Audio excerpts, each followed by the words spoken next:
Hujan mulai turun pukul 9 malam, dan menjelang pukul 11 ia sudah berubah menjadi sesuatu yang lebih kejam. Petir bergemuruh pelan di kejauhan seperti sesuatu yang tua dan lelah, mencoba memperingatkan seseorang tentang sesuatu. Daniel Charter berdiri di depan wastafel dapurnya, mencuci piring terakhir bekas makan malam, mendengarkan hujan yang bukan sekadar turun, tapi seolah berdebat dengan atap rumahnya. Ia tidak sedang memikirkan pekerjaan. Tidak memikirkan tinjauan logistik esok hari atau audit pengiriman kuartalan yang sudah ia kerjakan sepanjang minggu. Yang ada di kepalanya hanyalah sekotak sereal favorit Ethan yang ia janjikan untuk sarapan, dan apakah toko di sudut jalan akan buka cukup pagi sebelum ia mengantar anaknya sekolah. Itulah hidupnya sekarang. Sereal dan jadwal antar jemput. Dan sejujurnya, ia baik-baik saja dengan itu. Ia mematikan keran, mengeringkan tangannya dengan lap dapur pemberian ibunya, lap bergaris biru pudar yang sudah bertahan melewati 3 apartemen. 1 masa tugas di Kuwait, 1 perceraian yang belum sepenuhnya ia pahami, dan 4 tahun membesarkan Ethan seorang diri. Ia meluruskan lap itu yang tergantung miring di pegangan oven, dengan cara yang sama ia meluruskan segala hal dalam hidupnya, dengan hati-hati dan penuh perhatian. Jam di microwave menunjukkan pukul 23.43. Bagus. Ia masih punya sekitar 40 menit sebelum rasa lelah yang membayanginya sepanjang hari. Diam-diam mengintainya sejak pagi. Akhirnya menangkapnya. Ia berencana menghabiskan waktu itu di sofa, sepatu terlepas, berita menyala tanpa suara, tanpa melakukan apapun. Ia baru sampai di lorong ketika ponselnya menyala di atas meja dapur. Hampir saja ia tidak menoleh. Hampir? Tapi naluri lama dari masa dinas militernya, yang tak pernah benar-benar hilang, membuatnya melirik. Victoria Sinclair, CEO. Ia menatap layar itu selama 2 detik penuh. Victoria Sinclair tidak pernah menelepon di luar jam kerja. Victoria Sinclair mengirim email jam 6 pagi yang sudah 3 paragraf panjangnya sebelum kebanyakan orang sempat menyeduh kopi. Victoria Sinclair memimpin rapat dewan seperti seorang jenderal memimpin ruang perang. Tenang, tajam, tanpa satupun hal yang dibiarkan kebetulan.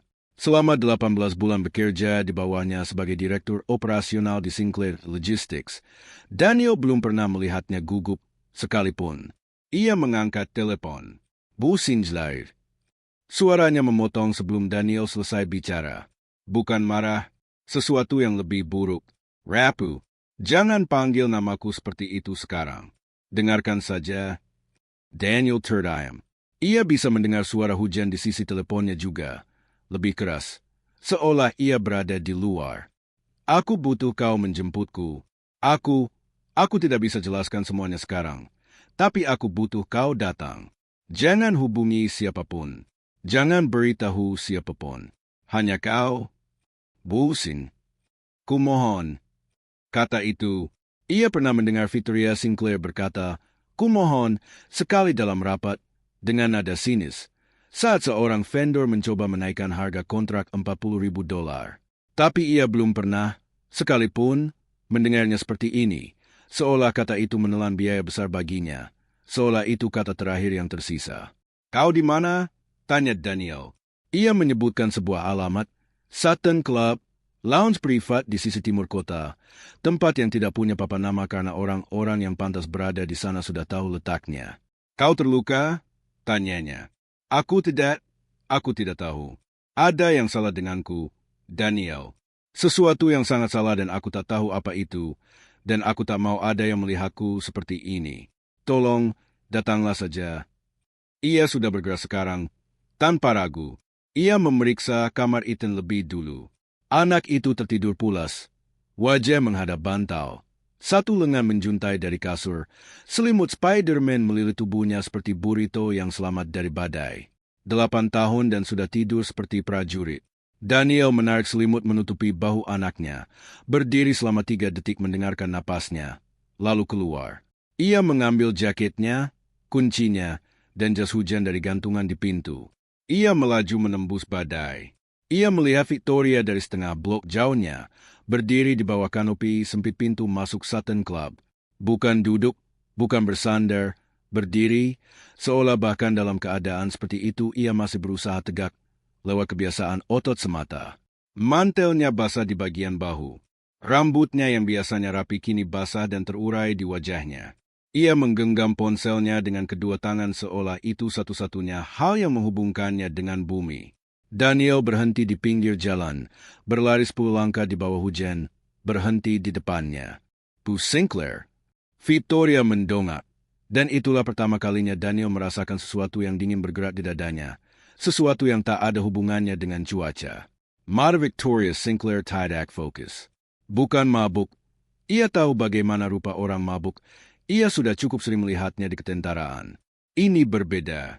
Ini tatapan seseorang yang hadir dan tidak hadir pada saat yang sama. Seolah sinyal di dalam dirinya mulai putus-putus. Kau datang, katanya, seolah tak penuhnya menyangka Daniel akan muncul. Aku datang, jawab Daniel. Bisa jalan? Ya. Ia melangkah maju dan hampir terhuyung.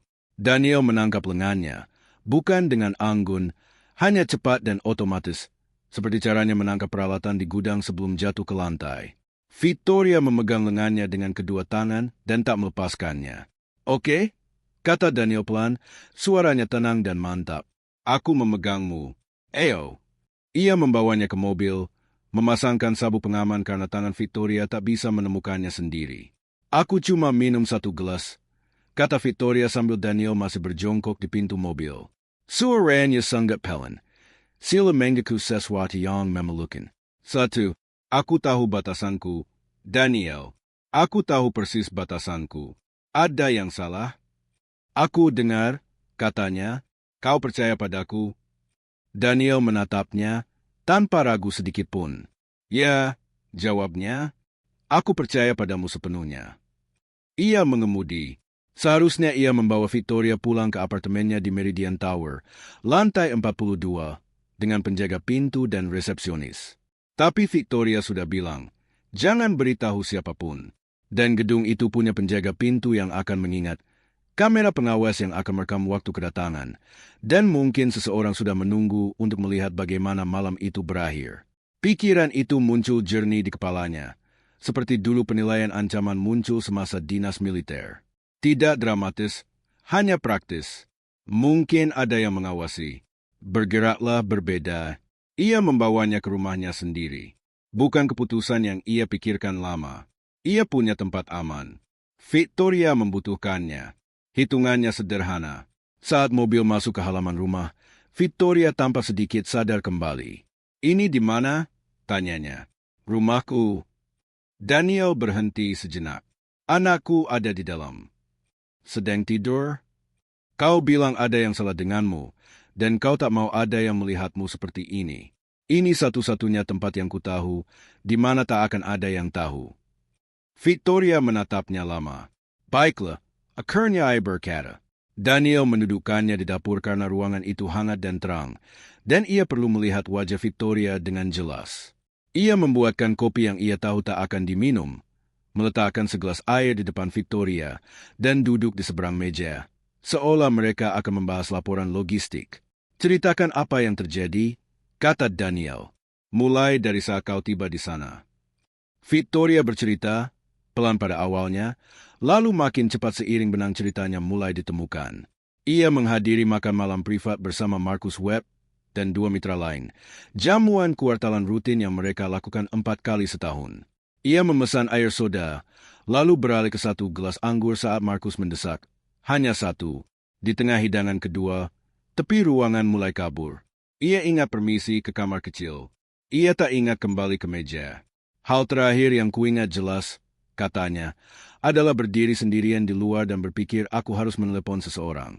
Dan satu-satunya nama yang muncul di kepalaku adalah namamu. Daniel diam. Ia mendengarkan seperti dulu ia mendengarkan laporan lapangan, mencari hal yang diucapkan dan hal yang tidak.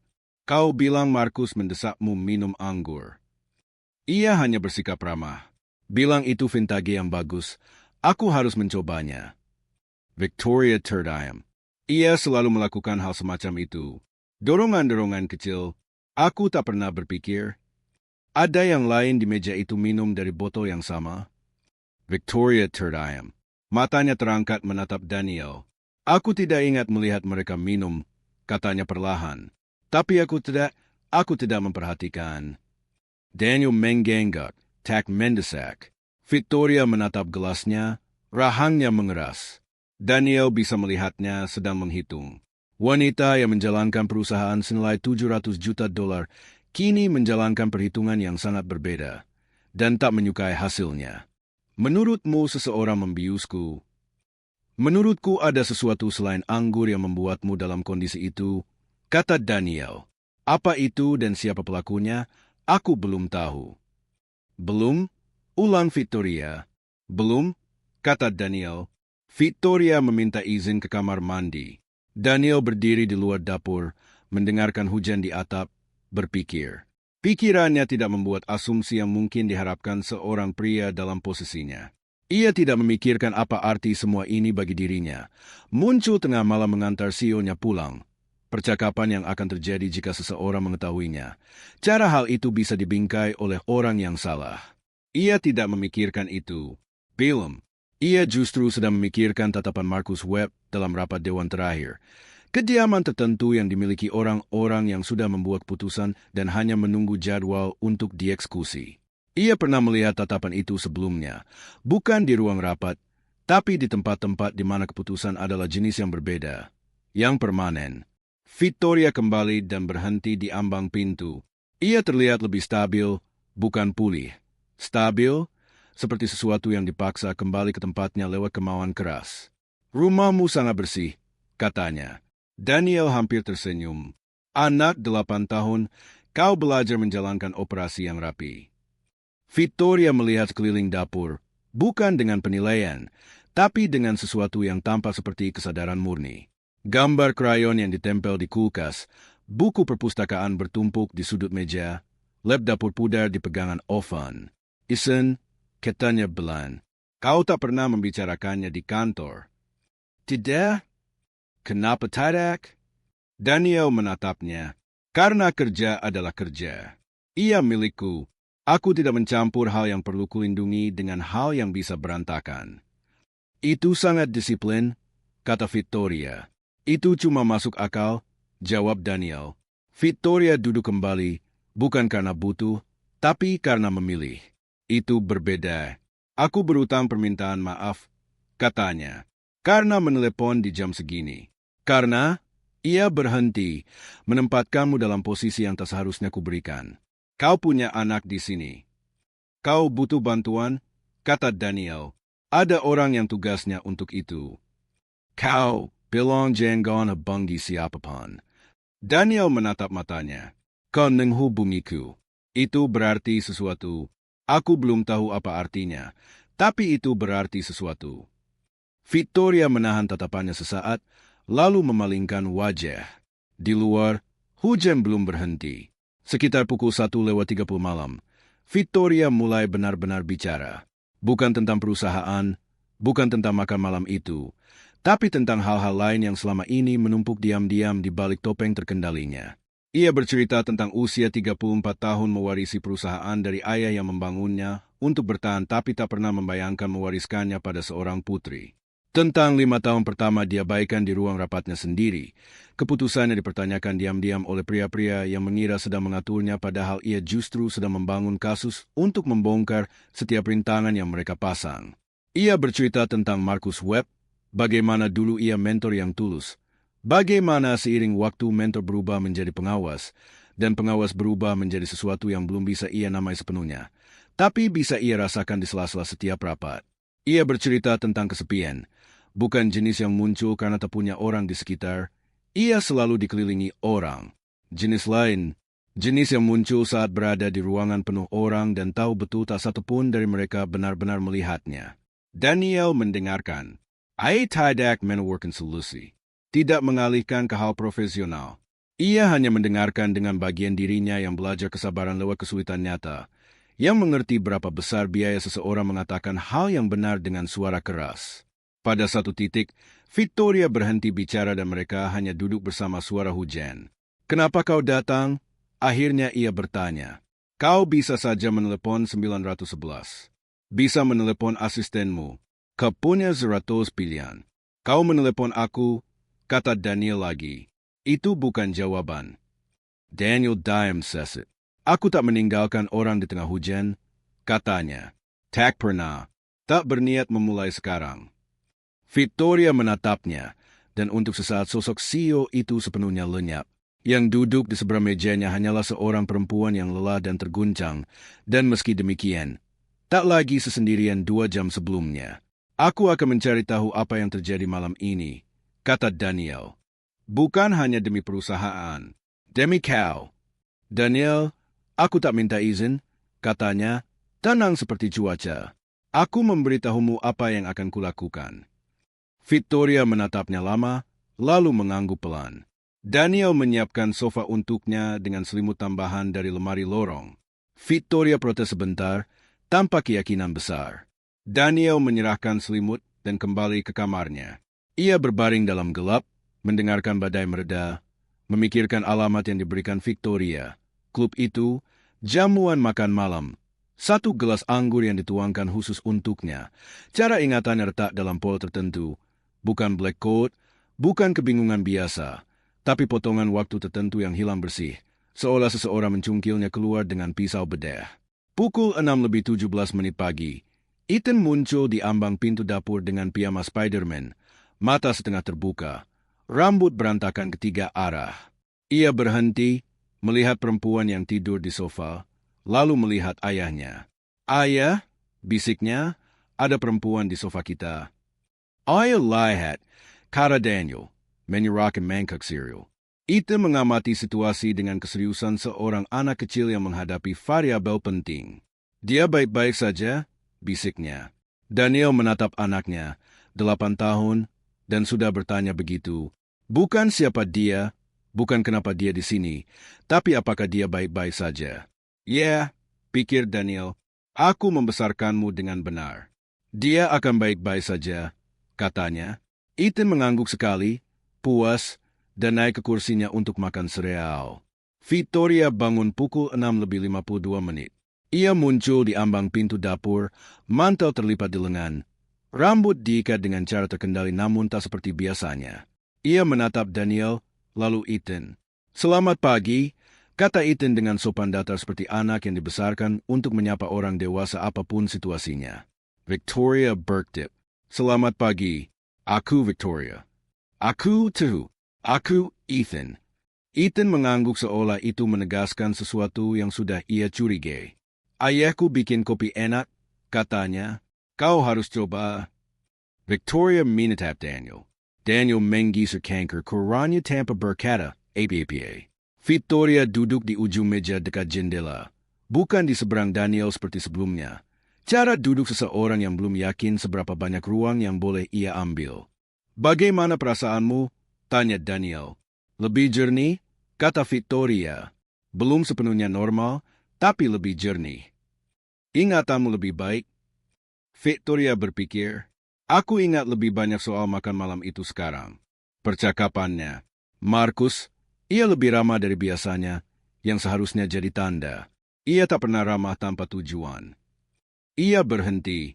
Ada momen ketika pelayan membawakan gelas kedua. Aku tak memesannya. Markus bilang itu dari pihak klub, gratis. Aku hampir tak meminumnya. Rahangnya mengeras. Hamper, tidak. Daniel diam. Gelas kedua, katanya akhirnya. Bukan yang pertama. Victoria langsung menangkapnya. Matanya terangkat tajam.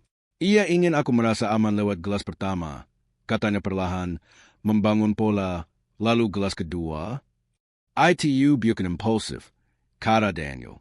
Itu terencana. Kata itu jatuh di dapur seperti sesuatu yang dilepaskan dari ketinggian. Apa yang kau tahu soal GHB? Tanya Victoria. Daniel menatapnya mantap. Kakap, serotonin. Gamma hidroksibutiraat bekerja cepat, terutama pada perut kosong atau dicampur alkohol. Kata Daniel. Menyebabkan kebingungan, fragmentasi ingatan, disosiasi. Gejalanya persis seperti yang kau gambarkan, bukan blackout total, bukan gangguan penuh, tapi celah selektif. Kau bisa tampak berfungsi dari luar sementara potongan besar pengalamanmu hilang begitu saja. Ia berhenti, cepat hilang dari sistem tubuh. Kalau mau membuktikannya, kita perlu tes darah dalam beberapa jam ke depan. Setelah itu, buktinya hilang. Victoria menatapnya. Bagaimana kau tahu semi ITU? Militer, jawab Daniel sederhana. Kami dilated Seoul Anchorman's Pengganaba sesuatu berubah di wajah Victoria. Kamis, 4 hari lagi. Ada pemungutan suara soal akuisisi infrastruktur yang sudah kudorong selama 8 bulan. Kalau lolos, itu mengubah arah perusahaan untuk dekade berikutnya. Kalau gagal, kata Daniel, siapa yang diuntungkan? Victoria sudah mengangguk sebelum Daniel selesai bicara. Warren Riffs, katanya, datar, seperti menyebut nama sesuatu yang seharusnya sudah ia duga. Ia menentang akuisisi ini sejak awal. Ia mengendalikan 3 kursi dewan lewat proksi. Markus, ia berhenti. Markus punya 2. Itu 5, kata Daniel. Ambang batas untuk menunda akuisisi dan meminta tinjauan kepemimpinan adalah 6. Berapa total anggota dewan? 11, jawab Victoria. Daniel menghitung. Mereka butuh 1 lagi. Dan kalau kau dijatuhkan reputasinya, kalau ada skandal, kalau ada alasan bagi 1 anggota netral untuk berbalik melawanmu. Victoria menghentikan dirinya sendiri. Suaranya jadi sangat pelan. Mereka bahkan tak perlu membuatku sepenuhnya lenyap. Cukup keraguan, cukup kegaduhan, cukup cerita. Dan tadi malam, kata Daniel, adalah ceritanya. Victoria menatapnya. Matanya benar-benar jernih sekarang. Sisa efek malam sebelumnya sudah terbakar habis oleh kejelasan melihat bentuk dari apa yang telah dilakukan padanya. Ada kamera, katanya, bukan pertanyaan. Hampir pasti di klub, kata Daniel hati-hati. Bukan cuma klub, aku sudah memikirkan ini sejak jam 2 pagi. Kamera klub menangkap makan malam, menangkap kondisimu saat pergi. Itu berguna, tapi belum cukup. Mereka butuh sisa malam itu juga. Ia membiarkan keheningan bekerja. Kau bilang mereka mengikuti kita, kata Victoria. Atau, kata Daniel, mereka sudah tahu kemana aku akan membawamu. Victoria menatapnya. Bagaimana mungkin mereka tahu itu? Karena mereka memilihku, kata Daniel. Itu yang terus terlintas sejak jam 2 pagi. Victoria, kau punya pilihan lain tadi malam. Tim keamanan, asistenmu, pengacaramu, orang-orang yang tugasnya menangani situasi seperti ini. Tapi entah sesuatu dalam dirimu atau sesuatu dalam diri mereka, cara mereka merancang malam itu mengarahkanmu padaku. Ia menjaga suaranya tetap datar. Aku perlu bertanya sesuatu, dan aku butuh jawaban jujur. Siapa di perusahaan yang cukup mengenal hubunganmu dengan bawahan langsungmu, sehingga bisa memprediksi bahwa dalam krisis kau akan menelepon aku secara khusus? Victoria membuka mulut, menutupnya, membuka lagi. Marcus, katanya. Marcus. Dapur menjadi sangat sunyi. Ia sudah mengamati caraku memimpin timku selama 3 tahun, kata Victoria pelan. Ia duduk dalam tinjauan operasional. Ia melihat caraku bicara padamu. Seberapa besar aku bergantung pada penilaianmu tanpa harus mengucapkannya keras-keras. Ia berhenti. Ia pasti tahu. Maka ini bukan kebetulan, kata Daniel. Aku adalah variabel yang mereka pilih, yang berarti di suatu tempat, di rumah ini, di mobilku, di ponselku, ada rekaman malam ini yang dimaksudkan untuk digunakan melawanmu. Ia menatapnya mantap. Melawan kita berdua? Victoria berdiri dari mejanya, bukan dramatis, hanya bersih. Cara seseorang berdiri saat sebuah keputusan sudah dibuat. Aku perlu menelepon, katanya. Siapa pengikir aku? Claire Maddox. Ia satu-satunya orang dalam hidup profesionalku yang kupercaya tanpa syarat, tanpa pengecualian apapun. Victoria sudah meraih ponselnya. Sebelum kau lakukan itu, kata Daniel, matikan jaringan ponselmu. Victoria terdiam. Mode pesawat, kata Daniel. Sampai kita tahu seberapa dalam ini, kita tak boleh menelepon lewat perangkat yang mungkin diawasi.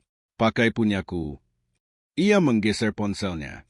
Dan setelah kau menelepon Clara, kita perlu mencari klinik, praktik privat, bukan rumah sakit. Seseorang yang bisa mengambil sampel darah dengan rantai bukti yang terdokumentasi. Kalau ada GHB di tubuhmu, kita perlu itu tercatat sebelum hilang.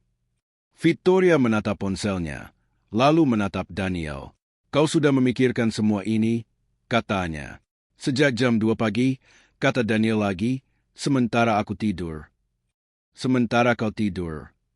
Sesuatu melintas di wajah Victoria, bukan sentimentalitas, sesuatu yang lebih rumit. Seperti seseorang yang mengkalibrasi ulang apa yang ia kira ia tahu tentang orang lain.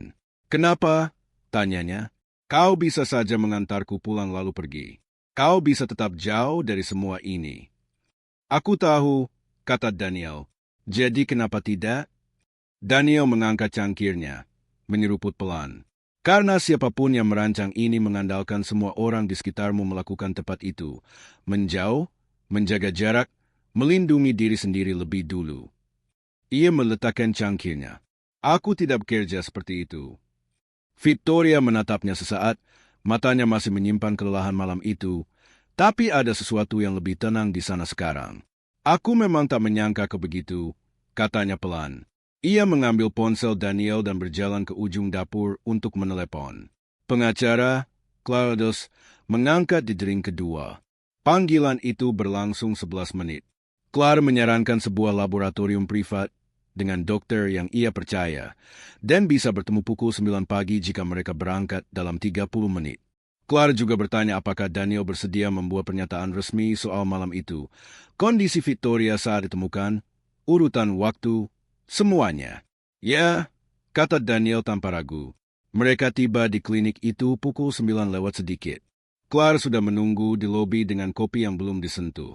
Ay wanita berusia 50-an, tajam, berjas jelap di atas jeans, berpakaian antak fungsi, bukan penampilan. Ia menatap Victoria seperti seseorang yang sudah mengenalnya cukup lama untuk membaca tanpa bertanya.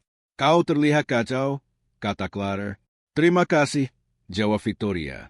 Ini Daniel Charter, direktur operasionalku. Clara menatap Daniel, mengulurkan tangan. Claire Maddox.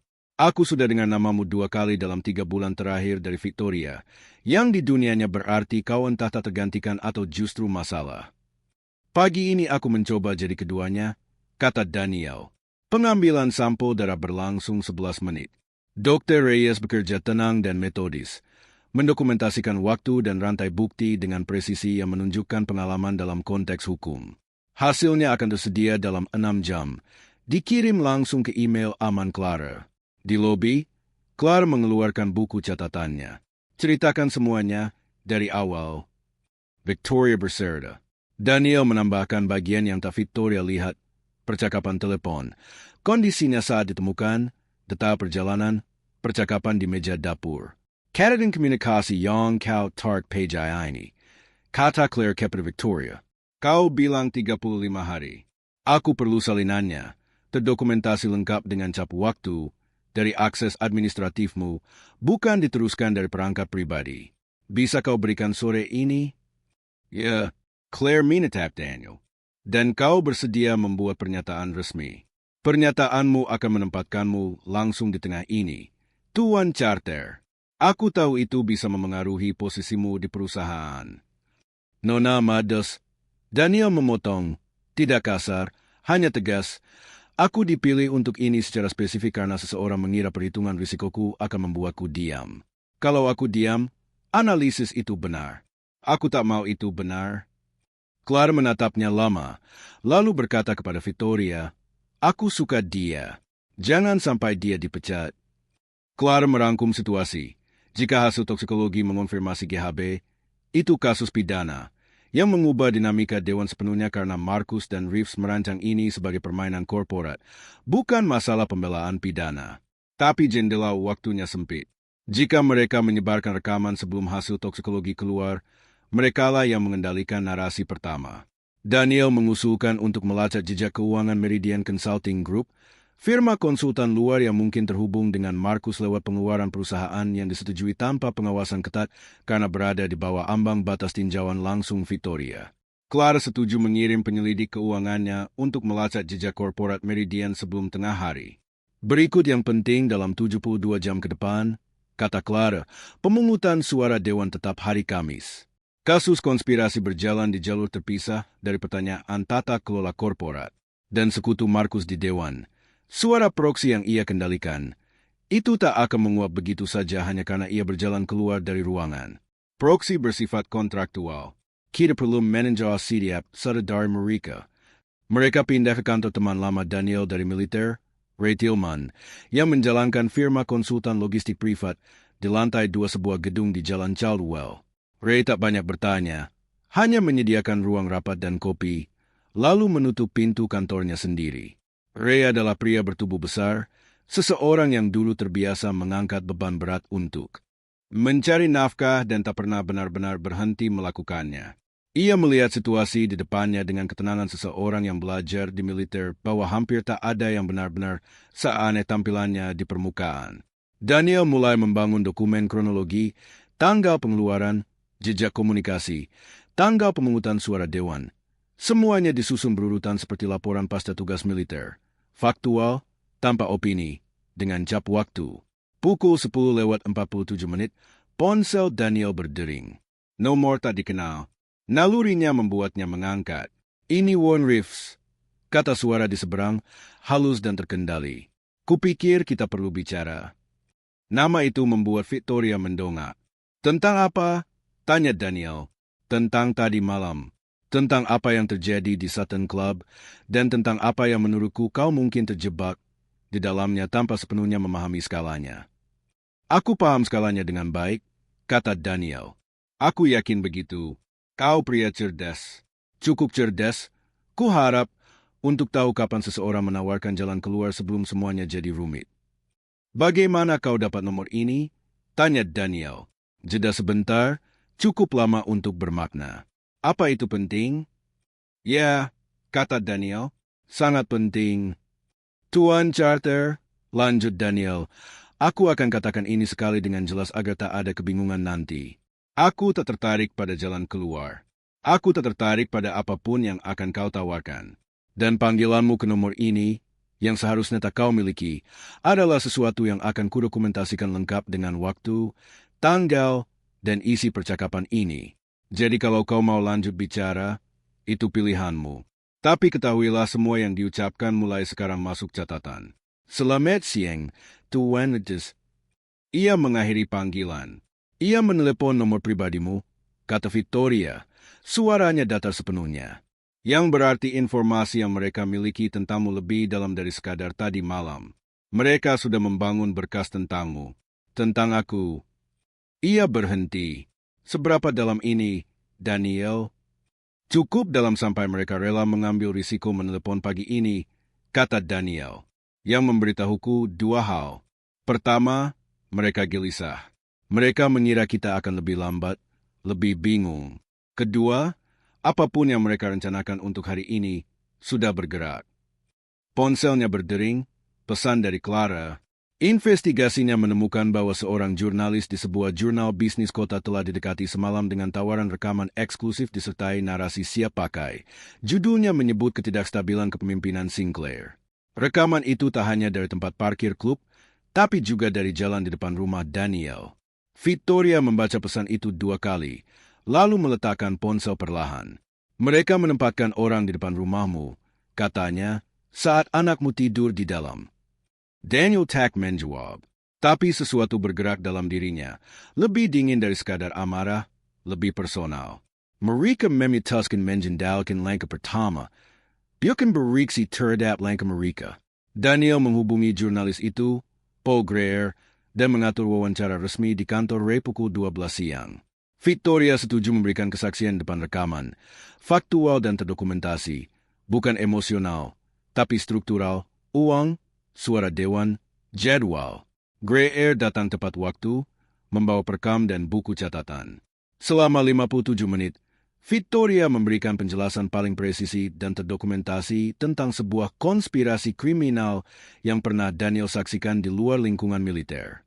Ia menyebut nama Marcus Webb, Warren Reeves, Meridian Consulting Group, dan Grant Phipps, kepala keamanan perusahaan. Ia menyebut tanggal, jejak komunikasi, nomor referensi pengeluaran, perhitungan suara dewan. Aku debias dengan yang kami yakini GHB, katanya Captain Greer. Aku punya sampel darah pagi ini dengan rantai bukti terdokumentasi. Kami menunggu konfirmasi toksikologi sore ini. Ia menatap Greer langsung. Aku menelepon Daniel Charter karena ia satu-satunya orang dalam hidup profesionalku yang kupercaya tanpa syarat. Ia datang. Ia membawaku ke tempat aman. Ia tak memanfaatkan situasi yang secara khusus dirancang agar terlihat seolah ia mungkin melakukannya. Greer menatap Daniel. Dan kau bersedia terikat pada itu, kesaksianmu tentang malam itu, semuanya. Semuanya, kata Daniel. Greer meninjau dokumen yang menghubungkan Meridian dengan kepemilikan saham Warriors lewat perusahaan induk. Ini kasus kriminal, katanya, bukan sekadar cerita korporat. Ya, kata Fitria, itulah kenapa aku memberitahumu, bukan sekadar mengajukan ke Dewan. Sebelum pergi, Greer meminta pernyataan tertulis dari Daniel sebelum jam 3, dan hasil toksikologi begitu tersedia. Pukul 2:47, telepon Dr. Reyes masuk. Hasilnya sudah keluar, katanya. Gamma hydroxybutyrate terkonfirmasi. Kadar konsisten dengan pemberian sekitar 4 hingga 5 jam sebelum penggambalan darah. Victoria memejamkan mata sesaat, lalu membukanya kembali. Daniel langsung mengirim pesan ke Greer, mengonfirmasi hasil toksikologi. Clara memberitahu bahwa Grant Phipps telah mengundurkan diri 40 menit lalu. Tanpa penjelasan, tanda ia sudah tahu tanahnya mulai bergeser. Dan Marcus Webb telah memanggil rapat komite eksekutif darurat pukul 4 sore. Dibingkai sebagai pemeriksaan kesejahteraan kepemimpinan mengingat ketidakhadiran Victoria yang menjolok. Kalau kau tak muncul, kata Clara lewat telepon, ia menunda pemungutan suara Kamis dan meminta tinjauan kepemimpinan malam ini. Ia punya suara proksi untuk melakukannya. Maka aku akan datang, kata Victoria. Ia memutuskan berjalan masuk, membiarkan Marcus membuat langkahnya di depan komite, lalu Daniel akan menyampaikan kronologi bukti. Risikonya sangat tinggi, tapi mereka setuju melanjutkan. Mereka tiba di gedung Sinclair Logistics pukul 3:41. Clara sudah menunggu di lobi dengan map kulit di bawah lengannya. Ia memberikan Victoria selembar kertas berisi hitungan suara proksi. 3 anggota netral yang harus dipertahankan. Ellen Park, Robert Finch, dan Dennis Yeo, yang masih dipertanyakan karena telah 3 kali bertemu privat dengan Marcus bulan itu. Pukul 3:58, mereka masuk ke lantai eksekutif. Marcus mendongak begitu melihat Victoria berjalan. Tegak, jernih, didampingi pengacara dan direktur operasionalnya yang membawa laptop dan berkas cetak. Sesuatu bergeser di balik matanya. Bukan panik, tapi perhitungan ulang yang cepat. Marcus, kata Victoria sambil duduk di ujung meja. Kudengar kau memanggil rapat darurat. Kupikir aku akan menghemat waktumu menjelaskan kepada komite kenapa aku tak hadir. Sebelum Marcus menyelesaikan kalimatnya soal kestabilan kepemimpinan, Victoria memotong, meminta Daniel membuka laptopnya. Dokumen kronologi disebarkan ke seluruh meja oleh Clara. Marcus menatap dokumen di depannya tanpa segera mengambilnya. Jeda 2 detik yang, bagi Daniel, mengatakan segalanya tentang seberapa bersalah Marcus Webb. Ini timeline, kata Daniel. 35 hari komunikasi terkoordinasi antara kau, Warren Reeves, sebuah firma konsultan bernama Meridian Group, dan Grant Phipps, yang mengundurkan diri sebagai kepala keamanan sekitar 3 jam lalu. Dokumen ini mencatat perencanaan dan pelaksanaan skema untuk membius Victoria Sinclair, merekam kondisinya yang terganggu, dan menggunakan rekaman itu untuk memicu tinjauan kepemimpinan sebelum pemungutan suara Dewan hari Kamis. Ruangan hening. Ellen Park membaca dokumen itu. Robert Finch membaca. Dennis Yao menatap Marcus. Ini fabrikasi total, kata Marcus. Hasil toksikologi ada di halaman 4, kata Daniel. GHB terkonfirmasi, diberikan saat makan malam yang kau atur, di mana kau sendiri yang menyediakan anggurnya. Registrasi keuangan Meridian Consulting Group ada di halaman 6, tambah Clara. Meridian dimiliki lewat perusahaan induk di mana Warren Reeves memegang saham 41%. Ellen Park mendongak dari dokumen. Marcus, katanya, satu kata, seperti seseorang yang sudah membuat keputusan tentang orang itu. Marcus meminta pengacara independen hadir sebelum melanjutkan. Victoria mempersilakannya keluar untuk menelepon. Ia berdiri, berjalan ke pintu, keluar, dan tidak menoleh kembali. Ruangan diam 4 detik. Lalu Ellen Park meletakkan dokumen. ITU dan menatap Victoria. Ceritakan semuanya, katanya, dari awal, dan Victoria pun bercerita. Pukul 6:14 malam itu, artikel Paul Greer terbit, di situs jurnal bisnis kota. Judulnya mengungkap konspirasi kriminal di balik upaya pengambil alihan bermusuhan. Dalam hitungan jam, artikel itu diambil oleh kantor berita nasional dan media besar lainnya. Malam itu, Grant Phipps memberikan pernyataan penuh kepada kontak Federal Clara, mengonfirmasi seluruh jejak instalasi kamera, rantai komunikasi Meridian, dan instruksi spesifik dari Marcus untuk merekam bagian luar rumah Daniel. Ia mengungkapkan bahwa ada orang yang mengawasi jalan di depan rumah Daniel dari pukul 11 malam hingga 7 pagi. Dengan kamera terarah, merekam Daniel menggendong anaknya, kepergian, dan kedatangan Victoria. Tapi Phipps juga mengungkapkan bahwa Marcus pernah meminta kamera dipasang di dalam rumah Daniel, dan Phipps menolaknya. Satu garis yang tak mau ia lewati, rumah seorang anak. Itu menjadi lapisan tambahan dokumentasi niat jahat Marcus. Hari-hari berikutnya bergerak cepat. Victoria menemui satu persatu anggota dewan yang memegang proksi Marcus, berbicara langsung, tanpa tim humas, hanya dirinya dan dokumen. Menjelang Rabu malam, 4 dari 5 suara proksi Marcus telah resmi ditarik. Yang kelima, seorang manajer dana bernama Caldwell bertahan hingga terungkap bahwa firmanya menerima pembayaran konsultasi dari afiliasi Meridian. Marcus Webb resmi diskors dari posisinya di dewan pada Rabu sore, menunggu investigasi pidana. Kartu akses kantornya dinonaktifkan. Warren Reeves menarik penentangannya terhadap akuisisi pada Rabu malam lewat pengacaranya. Hari Kamis tiba, Daniel mengenakan setelan terbaiknya, bukan untuk rapat dewan yang bukan menjadi bagiannya secara formal, tapi karena beberapa hari layak dirayakan dengan pantas. Ia mengantar Ethan ke sekolah, yang memakai sepatu terbaiknya karena, dengan keseriusan penuh seorang anak 8 tahun, ia memutuskan hari itu penting. Di pintu sekolah, Ethan berbalik. "Ayah, kau melakukan hal yang benar, kan?" Daniel menatap anaknya. "Ya, nak," katanya. "Ayah melakukan hal yang benar." Rapat dewan dimulai pukul 10 pagi. 11 anggota hadir. Kursi Marcus Webb kosong dan akan tetap kosong. Victoria membuka rapat seperti biasa, dengan agenda, dengan angka. Pemungutan suara untuk akuisisi infrastruktur berlangsung 4 menit. 9 mendukung, 0 menentang, 2 abstain. Kesepakatan yang telah diperjuangkan Marcus dan Reeves selama 35 hari untuk digagalkan akhirnya disahkan. Di lorong setelah rapat, Victoria berhenti di samping Daniel. 9-0, katanya. 9-0, ulang Daniel. 8 bulan, kata Victoria. 8 bulan, jawab Daniel. Victoria menatapnya, dan untuk sesaat, sesuatu dalam ekspresinya bukan lagi sosok CEO, bukan penyintas krisis, tapi hanya seseorang yang lelah, bersyukur, dan tersentuh dalam diam. "Aku tak tahu cara melakukan bagian ini," katanya. "Bagian di mana aku bilang terima kasih dengan cara yang benar-benar berarti." "Kau tak perlu," kata Daniel. "Aku ingin." Ia menatapnya. "Apa yang kau lakukan berjalan ke ruang komite itu Kamis, berjalan ke rapat dewan hari ini, duduk di depan Grey Air dan mengatakan kebenaran di depan rekaman bahkan sebelum hasil toksikologi keluar, itu kau. Kita membangunnya bersama," kata Victoria. "Ya," kata Daniel, "kita melakukannya."